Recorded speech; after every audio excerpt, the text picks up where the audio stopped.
तो ये अमित शाह है, बोले कि 42,000 लोग मारे गए। 42,000 लोग मारे गए। क्यों मारे गए? अमित शाह जी बोल रहे हैं क्यों मारे गए। सवाल हिंदू मुस्लिम का नहीं है। कश्मीर से ज़्यादा मुसलमान गुजरात में है, कश्मीर से ज़्यादा मुसलमान उत्तर प्रदेश में है, कश्मीर से ज़्यादा मुसलमान बिहार में है, कश्मीर से ज़्यादा मुसलमान असम में है। ये वहाँ अलगाववाद नहीं है। क्यों वहाँ टेररिज्म नहीं हुआ? क्यों वहाँ पर टेररिज्म नहीं हुआ? बाउंड्री का भी सवाल नहीं था। बाउंड्री भी नहीं है इन राज्यों में। बावजूद इसके तो इसका सबसे बड़ा रीजन ये है, अमित शाह जी जो बोल रहे हैं अच्छी बात है, आज़ादी की अभिव्यक्ति हर किसी को है।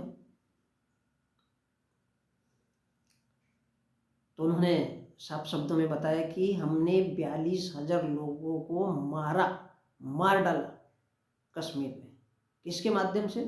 एनआईए लगा करके। क्योंकि जम्मू कश्मीर एक सेंसिटिव, पहली चीज तो वो केंद्र शासित था और कुछ शर्तों के अधीन जम्मू कश्मीर में केंद्र का शासन है।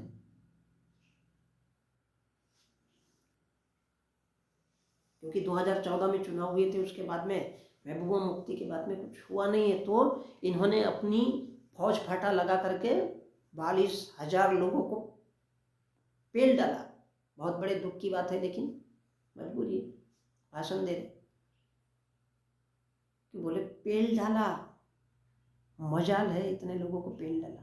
क्यों? क्योंकि उनके हाथ में सत्ता थी, केंद्र में वो लोग बैठे थे। अपने आदमी बेच करके या ना ये फनाइए क्या होता है सीआरपीएफ पीआरपीएफ लगा करके पुलिस केंद्रीय बल, किस बहाने कि बोले 370 हमने हटा दिया, जबकि उससे पहले चुनाव हुए थे।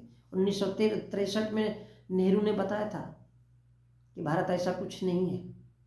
लेकिन उनको मालूम है कि जम्मू कश्मीर एक सेंसिटिव एरिया है और सेंसिटिव एरिया होने की वजह से वहाँ का एटमॉस्फेयर अलग है और बहुत कम छोटे छोटे परिवारों के रूप में वहाँ पर हिंदू या ब्राह्मण लोग रहते थे, जिनको हम कश्मीरी ब्राह्मण बोलते हैं। तो वो बहुत छोटे छोटे यूनिट के रूप में है और इनके माध्यम से जाकर के वहाँ पर इन लोगों ने बत्ती सुलगाने की कोशिश की।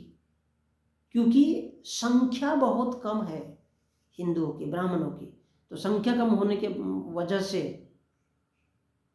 उनको भड़काने से और मुस्लिमों के बीच दंगे लगाने से बहुत बड़े बड़े दंगे हो जाते हैं। और 1990 में यही हुआ था। 1990 में भी यही हुआ था, जिस पर कश्मीर फिल्म या फाइल कुछ फिल्म बनाई गई थी। ये आज के वातावरण में फिल्म बनाने का मतलब वही था, इस देश में किस तरह से दंगों को भड़काया जाए, कभी फिल्म के माध्यम से, कभी साहित्य के माध्यम से, कभी कोई फिल्म हीरोइन के माध्यम से, जैसे कंगना जी है। तो ये क्या है? तो उन्होंने एक बात बड़ी अच्छी कही कि बोले कश्मीर से ज़्यादा बिहार में है, लेकिन बिहार के मुसलमान, वहाँ पर जितने हिंदू है लगभग उतने ही मुसलमान भी है, संख्या में बराबर बराबर है। ये जिन राज्यों का जिक्र किया है, गुजरात, उत्तर प्रदेश, बिहार, असम, यहाँ पर कोई बाउंड्री नहीं है। जम्मू कश्मीर में बाउंड्री है, लेकिन बावजूद वहाँ पर सेंसिटिव वातावरण होने के कारण दंगे जल्दी उलझ जाते हैं। और इसलिए उन्होंने कहा कि वहाँ पर इन्होंने जानबूझ करके 370 के नाम से उस उपद्रव को खड़ा किया ताकि देश में दंगों का माहौल बन सके और बीजेपी की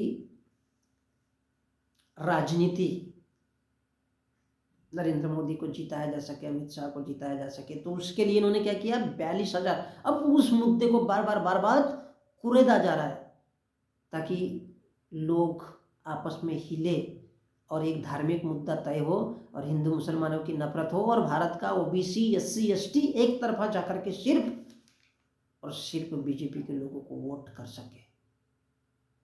उसके लिए इन लोगों ने 42,000 वोटों की राजनीति के लिए लोगों को मार डाला। तो धन्य है, कम से कम सच्चाई भी बताई अमित शाह जी ने। तो धन्य है उन 42,000 दिवंगत लोगों की, कम से कम आत्मा को शांति मिले, जो बेचारे मारे गए हैं इनकी राजनीति में, इनकी राजनीति के कारण, अपनी राजनीति के लिए जिन लोगों को मारा गया, उन निर्दोष लोगों को, जिनका कोई दोष नहीं होता है, इस तरह से दंगे भड़का करके मारना, ये किसी सत्ता के लिए उचित नहीं होता है। यदि पूरे देश में आकलन किया जाए, कई किसानों ने आत्महत्या की है, कई बेरोजगार लोगों ने आत्महत्या की है, इस प्रकार के लोग, कोरोना में मारे गए लोगों का अगर करेंगे तो कहीं ना कहीं हम उस आंकड़े के करीब जा रहे हैं। किसान आंदोलन में भी लोग मरे, नोटबंदी में मरे,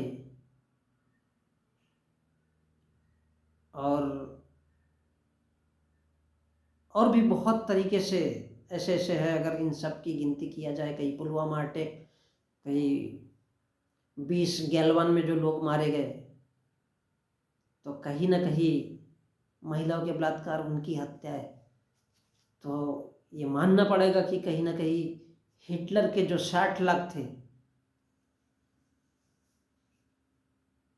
जिनको हिटलर ने मारा था, दूसरे धर्म के लोगों को, तो कहीं ना कहीं वो उस बात की याद दिलाता है कि लोग राजनीति और सत्ता के लिए, ऐसे भी लोग धरती पर पैदा होते हैं कि जो बेवजह लोगों की जानें लेने का काम करते हैं। और ये हमारे अमित शाह जी हैं, जिन्होंने सदन में बताया।